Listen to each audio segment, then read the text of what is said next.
Hello friends, मैं प्रशांत आप सबका आपके चहेते सेक्स सेक्स सुखी जीवन का मंत्र डॉक्टर विजय दहीफले के साथ इस खास कार्यक्रम में तहे दिल से स्वागत करता हूं। दोस्तों, हमें जब भी कोई मेडिकल इमरजेंसी आती है या फिर स्वास्थ्य से जुड़ी कोई भी परेशानी सताती है, तब हम क्या करते हैं? सबसे पहले हम वो सारी चीजें हमारे फ्रेंड्स या फैमिली के साथ शेयर करते हैं। पर दोस्तों, जब भी हमें कोई सेक्स से जुड़ी परेशानी सताती है, तब हम ऐसा नहीं कर पाते, क्योंकि इस बारे में बात करने में हम झिझकते हैं, हमें शर्म आती है।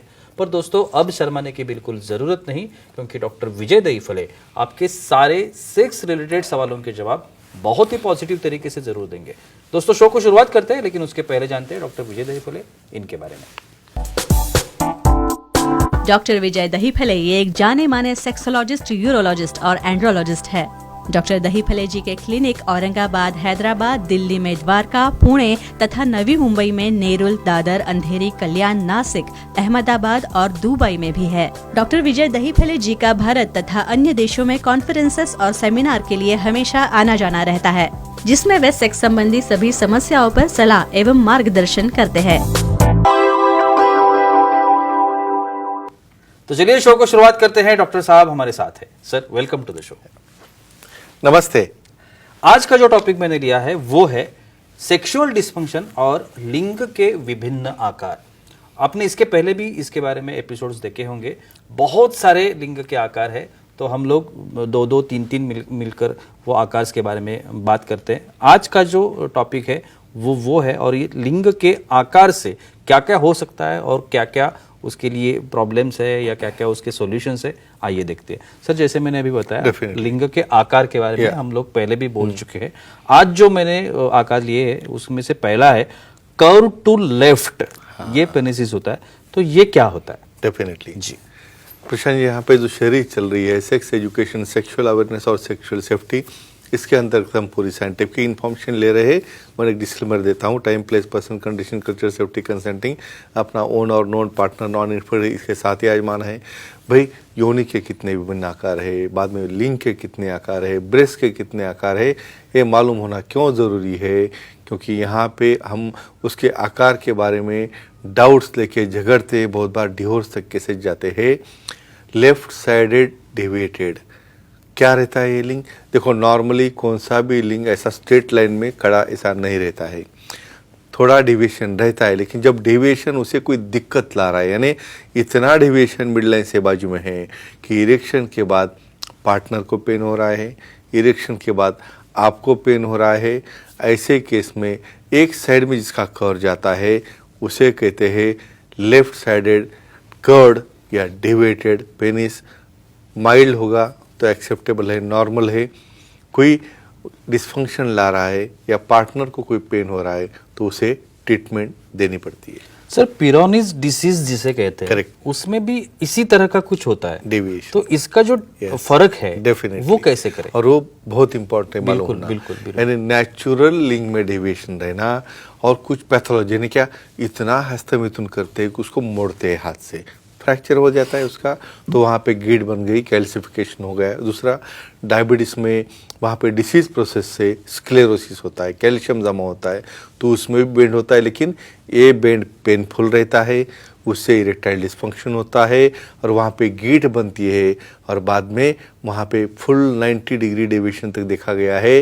तो ये फ़र्क है, जिसे ट्रीटमेंट अलग है, पी शॉर्ट थेरेपी, एक्सीजन। बिल्कुल। सर, हमारे कुछ ऑडियंस हमारे साथ है। हमारे साथ है गुलशन जी, पणजी, गोवा से। उनका सवाल है। गुलशन जी, पूछिए, क्या सवाल है आपका? Hello sir. बोलिए। बोलो। लिंग टेढ़ा हो तो पी शॉर्ट काम करता है क्या? वही अभी डिस्कस किया था मैंने। क्या रहता है वहाँ पे, ऐसे तो देखता हूँ मैं कभी कभी उसको व्यायाम मैंने हाथ से मोड़ मोड़ के अच्छा करने का ट्राई, उससे और दूसरे बाजू का कारपोरा कट हो जाता है। भाई, यहाँ पे कोई मेडिसिन जाता है क्या? नहीं जाता है। तो टिश्यू को टिश्यू रिप्लेसमेंट तो कहाँ से लाएंगे?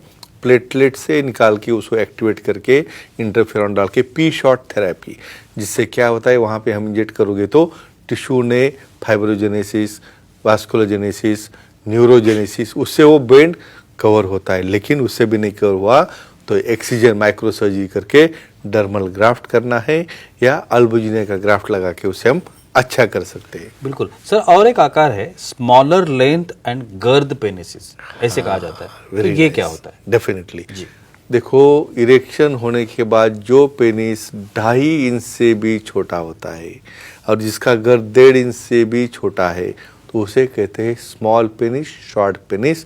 और ऐसे पेनिस में भी समझो एक्टिविटी करना है तो क्या करना है, क्या पोजीशन लेना है, डिटेल में देखेंगे। और ये भी नॉर्मल होता है जब तक अपना पार्टनर कंप्लेंट नहीं करता तब तक। बिल्कुल सर, इसके लिए एक कॉइटल अलाइनमेंट टेक्निक होती है। Very good. ये टेक्निक क्या है? कैट भी कहते हैं इसे। डेफिनेटली। देखो, हर एक चीज़ को सॉल्यूशन है। यहाँ पे थोड़ा अलग आंसर दूंगा मैं। देखो, सेटिस्फैक्शन कैसे मिलता है भाई? पार्टनर ही नहीं है तो मास्टरबेट करते हो ना, जैसे मेल में मास्टरबेशन है वैसा फीमेल में है। तो कुछ भी करके वहाँ पे जो क्लाइटोरिस है या जो क्लिट है वहाँ पे उसको रबिंग होना चाहिए। तो अभी इनका तो भाई पेनिस छोटा है तो कैसे रब करेंगे? तो CAT यानी कॉइटल अलाइनमेंट टेक्निक, भाई पेनिस को कैसे अलाइन करना है। तो प्यूबिक सिंपैथी जो हार्ड रहता है भाई उससे वहाँ पे फ्रिक्शन करो फीमेल के क्लैटरल पार्ट को। फिर उसके बाद में आता है G पॉइंट, वो रहता है 2.5 इंच अंदर पे, कम से कम आपको 2.5 इंच तो होना चाहिए। तो और एंगल चेंज करके पोजीशन बदल के वहाँ पे पेनिट्रेशन G पॉइंट को फ्रिक्शन हो जाए, ऐसा करते हैं और डेफिनेटली उसे सेटिस्फैक्शन मिलता है। तो छोटे लिंग वालों में भी डिप्रेस नहीं होना है, लेकिन भाई ऐसा टेक्निक आजमाना चाहिए। बिल्कुल सर, हमारे फीमेल ऑडियंस भी हमारे साथ है। चित्रा जी है नागपुर से, उनका सवाल है। चित्रा जी पूछिए, क्या सवाल है आपका? प्रणाम सर। प्रणाम। बोलिए। ओ शॉर्ट ट्रीटमेंट से योनि की संवेदना बढ़ा सकते हैं क्या और कैसे? अरे वाह, हमारा मेल का ही चल रहा है, सब मेल का ही चल रहा है भाई। हमारा कुछ है कि नहीं भाई? आपका भी है वो शॉर्ट? जी। क्या रहता है वो शॉर्ट? भाई प्रेगनेंसी है, डिलीवरी है, ऐसे सब में वहाँ की उन्हें डिले हो जाती है, कुछ संवेदना ही नहीं आती। बहुत बार पार्टनर बोलते हैं भाई कहाँ जा रहे, कहाँ रहे, कुछ पता ही नहीं चल रहा है। तो क्या करेंगे? अभी सेक्सोलॉजी, एंड्रोलॉजी से मिलो। वो शॉर्ट थेरेपी यानी प्लेटलेट्स निकाल के उसे 12 o'clock रीजन में लेबिया में वहाँ पे इंजेक्ट करोगे, न्यू ग्रोथ होगी, वजाना छोटी हो जाएगी और आपको वर्जिनिटी जैसा आनंद और मिलेगा। तो डेफिनेटली संवेदना भी आती है, लेकिन आप पहुँचने चाहिए विशेषज्ञ के पास। बिल्कुल सर, और एक आकार है जैसे अभी अपने स्मॉलर के बारे में बताया, हाँ। और अब बताइए लार्जर लेंथ और गर्भ, इसके बारे में। तो ये भी एक प्रकार है, इसके बारे में क्या कहेंगे? बहुत लगी समझते हैं लोग। बिल्कुल भाई, यानी बहुत बार ऐसा बाथरूम में साइड बाय साइड जाओगे, इसको खींच खींच के निकलना है और अभी इसका दौर एकदम लंबा, एकदम पूरा 6-7 इंच ऐसे ही है बिना इरेक्शन का। गर्द भी 2.5 इंच से ऊपर है। लेकिन जब नई नई शादी हुई तो पार्टनर घबरा जाता है, भाई इतना कैसा होगा अपना। तो ऐसे कंडीशन में केयर लेने, भाई पार्टनर को समझाना है, मिशनरी पोजीशन लेनी है, लुब्रिकेंट यूज़ करके आप सामने के साथ क्रिया करोगे तो काफ़ी एंजॉयबल रहेगी। लेकिन यहाँ पे थोड़ा एक दूसरे से डिस्कशन करके कॉन्फिडेंस में लेना बहुत ज़रूरी होता है और ये भी नॉर्मल होता है। बिल्कुल सर, एक आखिरी क्वेश्चन कि ऐसे पोजीशन में जो सेक्स पोजीशन जिसे हम लोग कहते हैं, तो कंफर्टेबल सेक्स पोजीशन या पार्टनर कंफर्टेबल हो, ऐसी सेक्स पोजीशन कौन सी है? ये बताना क्यों ज़रूरी है? कुछ लोगों को बेड में जस्ट लेटे हुए दोनों पाँव नज़दीक, ऐसे कंडीशन में भाई वो थाइज में कर रहे हैं या कहाँ कर रहे हैं वो भी पता नहीं चलता है ऐसी कंडीशन। तो यहाँ पे ऐसे बड़े साइज में वहाँ पे इंजरी ना हो, पेन ना हो, इसलिए कंप्लीट बॉडी रिलैक्स होनी चाहिए। सबसे इम्पोर्टेंट बोलता हूँ भाई, पहले लाइट चाहिए। बहुत बार लाइट नहीं रही तो कहाँ पे वो एक्शन चल रही है वो भी पता नहीं चलता।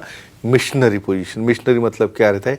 लेग वाइड हो गए कि अपने आप क्लिट का डिस्टेंस बढ़ जाता है और लुब्रिकेंट उसमें ऐड करना है और तब एक्ट करोगे तो कुछ पार्टनर को अफेक्शन नहीं होगा। तो फ्रेंड्स एक ही कहूँगा, जो भी निसर्ग ने दिया है, निसर्ग हमें हमेशा अच्छा ही देता है, लेकिन हम उसको कुछ क्रिया करके कुछ अफेक्शन करते हैं, फ्रैक्चर करते हैं। तो फ्रेंड्स केयर लो, साइंटिफिक इंफॉर्मेशन लो, एक क्लिप देखो और हमारे मन से नॉर्मल और अच्छी इंफॉर्मेशन और साइंटिफिक लेके अपना सेक्सुअल लाइफ एंजॉय करो। Thank you so much sir, बहुत ही अच्छी जानकारी थी। लेकिन वक्त की पाबंदी है, हमें यहाँ पे रुकना पड़ेगा। लेकिन आप अगर डॉक्टर साहब की सलाह लेना चाहते हो तो स्क्रीन पर अभी आपको डॉक्टर साहब के कॉन्टैक्ट डिटेल दिख रहे हैं, आप उसको नोट कर लीजिए और डॉक्टर साहब को कॉन्टैक्ट कर लीजिए। www.andrologistvijaydayphule.com नाम की जो वेबसाइट है उस पर आप डॉक्टर साहब को कॉन्टैक्ट कर सकते हैं, उनके अपॉइंटमेंट ले सकते हैं और आपका जो नियर बाय सेंटर है वहां पे जाके आप डॉक्टर साहब से मिल सकते हैं। नागपुर में डॉक्टर साहब की ओपीडी शुरू हो चुकी है, 11 जनवरी को ओपीडी स्टार्ट हो चुकी है तो आप नागपुर विदर्भवासी जो लोग हैं, नागपुर के जो लोग हैं, डॉक्टर साहब को नागपुर में मिल सकते हैं। नई मुंबई में मेडिकवर नाम का हॉस्पिटल है जहां पे डॉक्टर साहब की ओपीडी ऑलरेडी शुरू हो चुकी है। तो इस हॉस्पिटल में जो रायगढ़ जिले के लोग हैं, चाहे वो वाशी हो, पनवेल हो, खारघर हो, कामोठे हो, कहीं पर भी आप रहते हो, आप डॉक्टर साहब के अपॉइंटमेंट ले सकते हैं और मेडिकवर में आप डॉक्टर साहब को मिल सकते हैं। तो कुल मिलाकर डॉक्टर साहब को जो मिलना चाहते हैं आप मिलिए और अपने हर एक समस्या का बहुत ही पॉजिटिव तरीके से समाधान भी पाइए। तो चलिए रुकते इस एपिसोड में, अगले एपिसोड में फिर मुलाकात होगी। तब तक के लिए शुक्रिया।